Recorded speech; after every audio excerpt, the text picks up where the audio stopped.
But I've gotten hit off with 20 bucks like numerous times. Usually, if I went at it hard, I can make $50 an hour just bumming for gas at the gas station. There's a man with 2 young children standing next to a car on an interstate on-ramp. The car's hood is open. I pull over. I know what's about to happen, but there are 2 young children and he tells me he needs money for antifreeze. I look in the radiator and it's dry. He asked for money to buy more. I still know what's going to happen, but then I glance at the kids again. I say I'll buy the antifreeze. He says I can just give him the money and he'll buy it at a nearby convenience store. I know what's about to happen, but still I go off to buy $65 in antifreeze and return to the disabled car. He thanks me, but then quickly loses interest.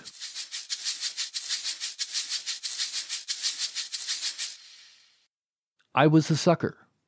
I did see it coming, but I wanted to believe he really needed help, and I couldn't get the image of those kids out of my mind. I willingly got scammed. This out-of-gas, need-a-bus ticket, money-to-feed-my-baby scam is not new. I've heard this tale throughout the country and in other countries. The pitch is always the same. I'll often listen to see just how well it's delivered.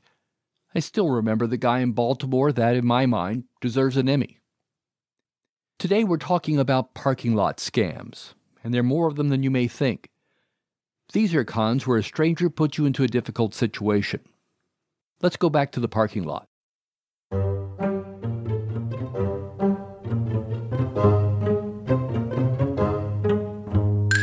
Imagine you're slowly backing out of your parking space, keeping an eye on both mirrors and the rearview camera, when suddenly something hits your rear fender, hard. You don't see anything, but still you get out to take a look. There, on the ground, is a person obviously in pain and very angry. The person struggles to stand, perhaps helped by an accomplice, and demands your insurance information so he can sue for any hospital costs. He may even threaten to call the police and have you arrested. You're panicked. This has all happened so quickly. You turn to get the insurance information from your car. At some point, the so-called victim calms down, and an accomplice suggests giving the driver a break. It wasn't intentional. The injured person acknowledges they weren't hurt that badly, and if the driver will hand over some amount of money, it will all be forgotten. Even if you suspect you're being hustled, you have very little choice. Pay up, or spend time proving your innocence. That will be particularly difficult because accomplices will swear they saw it happen. There are other parking lot accidents that can bring severe damage to your wallet. A YouTuber with a channel called A Minute with Miles explained how he got suckered. I've edited his comments for time, and be aware, several F-bombs are about to be dropped. Today I thought I'd share a story about a time I got hustled. Yeah, I got hustled. I was moving too fast and I got played. I'm walking back to the car. Some dude pull up in a whip like, hey, bro, check it out. I got these laptops right now, these MacBook Pros. Man, they just fell off the truck this morning, bro. I got you for the jug, right? So I'm thinking, all right, so it's a dude selling laptops in a parking lot. What could possibly go wrong? This is perfect. Now, I ain't no spring chicken. You can't just piss on my head and tell me it's raining. So I'm like, Brody, let me see, bro. Let me see one. I'm going to see if I want to get it or not. He like, nah, bro. Nah, bro. It's hot right here, bro. I done been in this parking lot all day, bro. You got to hurry up and just get it, whatever. Like, come on, bro. So he reached in the back seat, hand me a box, like a UPS box or something. It's taped up. I shake it real quick. I'm like, all right, it feels laptop-ish. These is like $500-$600 MacBook Pros. He like, man, give me $100 right now, man, so I can hurry up and get up out of here. I'm like, all right, cool. So I cash bro out the $100 real quick, right? I'm walking back to the car. I'm like, yeah, I'm feeling superior. I'm like, yeah, I just got a brand new laptop. Feeling special. So I get in the car, so I throw it in the back seat. I ain't worried about it. We driving, and then some tell me like, man, open this box, bro. Like, yeah, like, bro, you just gave somebody money. Like, bro, open this box. So I open the box. It's a computer in there, But first of all, it's not a MacBook. It's not a Pro.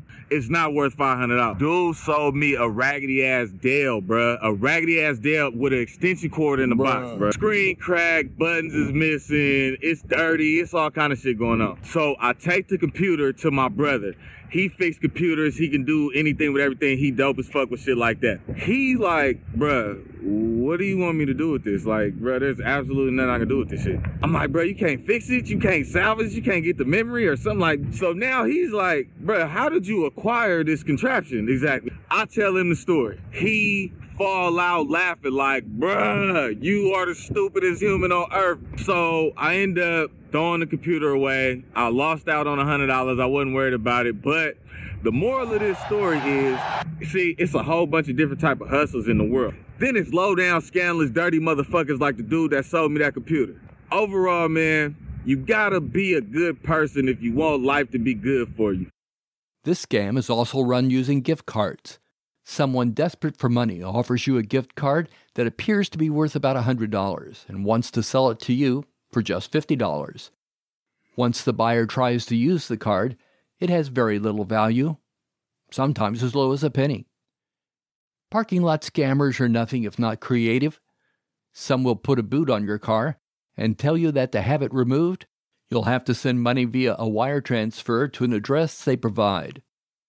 A variation is to put a ticket on your car windshield, and when you return, you're told the fine must be paid on the spot. Then there's the friendly mechanic who hobbles your car while you're away, then offers to help when your car won't start. He comes to the car, says he's a mechanic, and is willing to fix it for the low price of however much money is left in your wallet. Meanwhile, across the street, there's a gas station. It's the perfect place to run the I ran out of gas scam. In recent times, some con artists changed the story and are running a cash for gold con job. WGN in Chicago checked it out. Raphael says he got stung last year by a man claiming to be a millionaire from Dubai.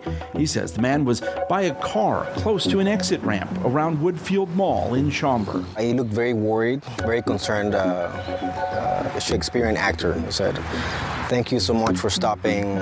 I lost my wallet. I'm from another country. My family is in the car. Please help me." To ensure his good faith, he offered jewelry, a chain, and rings. I still told him I didn't have any money.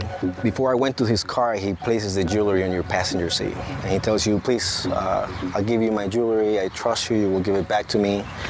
Just give me a little bit of cash." He's just asking for $20 at this point. But the stakes kept getting higher and higher. But as he goes on and on, eventually he says, "Hey, this is my grandfather's $100,000 Rolex. Please help me out." And you get to the point where you feel very guilty not helping this person. So he relented, giving him $2,500. Here's my telephone. It was an iPhone, AT&T. I figured it was all legit. I can track him if something goes wrong. And you really feel like he's giving you a lot of value. You feel like you have $130,000 worth of jewelry, and $2,500 seems like nothing. The guy said he would return to collect his jewelry and pay him back. Still, Raphael says some kind of warning light went off in his head. I went to a Rolex store right away. They said, this watch, you don't even have to check it. It's worth nothing. The ring, they said this is actually 18 carats, and we'll tell you exactly how much it's worth in a second. But moments later, more bad news. The necklace and rings were quality fakes, and the man from Dubai with a fake name and phone number was long gone. Gas stations and parking lots aren't the only places where these scams are run. They can also come to your doorstep. Another scam is run by fake contractors. Someone rings your doorbell saying they're doing some work for a neighbor, and they'll give you a discount if you buy the service while they're on the street. This happens often with roofing companies, and the salesperson tells you they've noticed some problems with your roof that should be repaired soon. They pressure you to make a decision on the spot. What often happens is the contractor asks for half the money up front and the balance on completion of the job, which of course they never show up to do.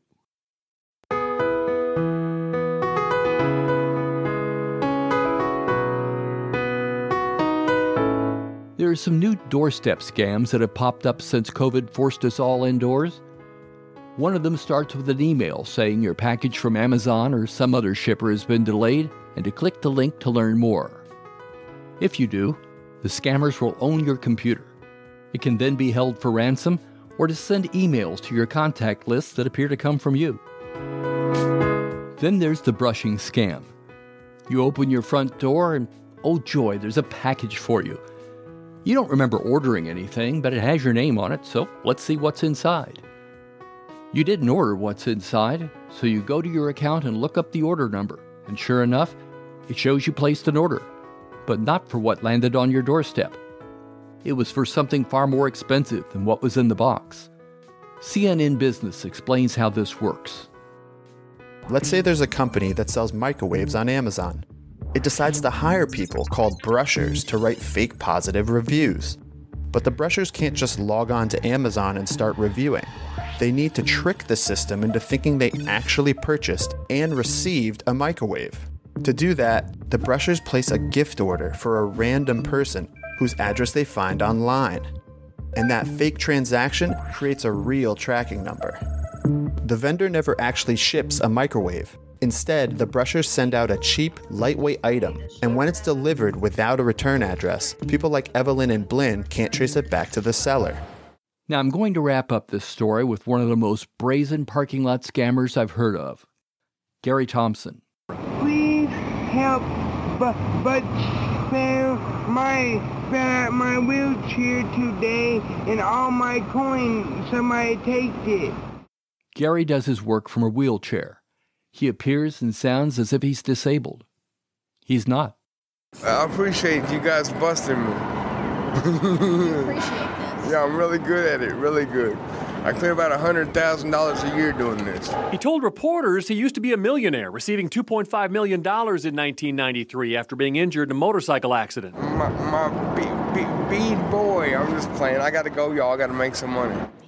Television station WAVE in Louisville and reporter John Bowl deserve major props for their investigation that exposed his con. Here's Bowl confronting Thompson. What is your name? My name's Gary David. Gary Davis? Nice to meet you. When I pulled out another camera, everything changed. You're really Gary Thompson. No. Yeah. My name is John Bowl with Wave. Been watching you. You're the bogus beggar guy that makes $100,000 a year, right? No. And you're able to change your voice? I've seen all the stories on you. That's a lie. That's a lie? No.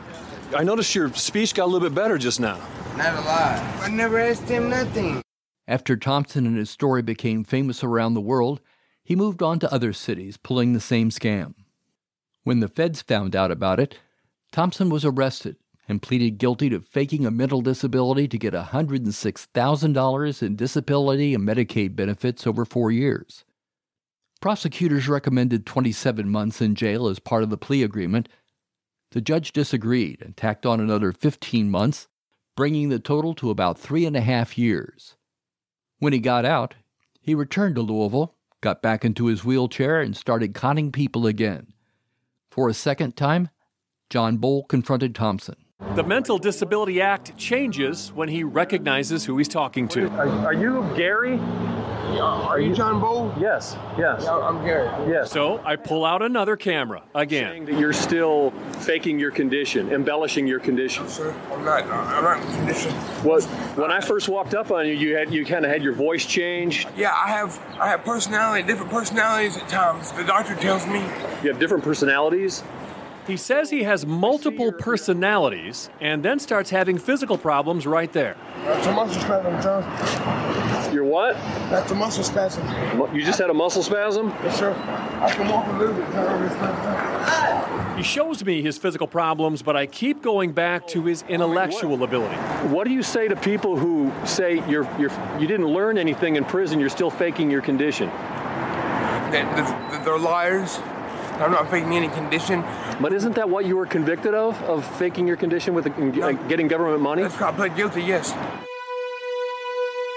Bowl notes that panhandling is now legal in Louisville as long as it doesn't interfere with traffic. There are cons that make you wonder how you could have been so stupid. You blame yourself for not realizing you were being conned. But these parking lot scams assault your character. They make you ask yourself if you're too kind to people or too willing to give them the benefit of the doubt. If the answer to either of those questions is yes, then you must become the kind of person you don't want to be. Less caring, less trusting. You're left with this choice: be someone you're not, or be willing to be a sucker in another scam.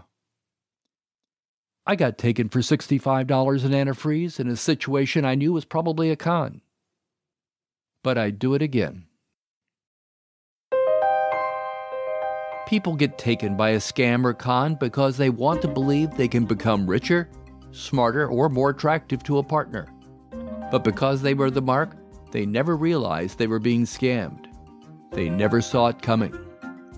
What you can believe in is that a new episode of Scams and Cons is coming in 2 weeks. Thanks for listening.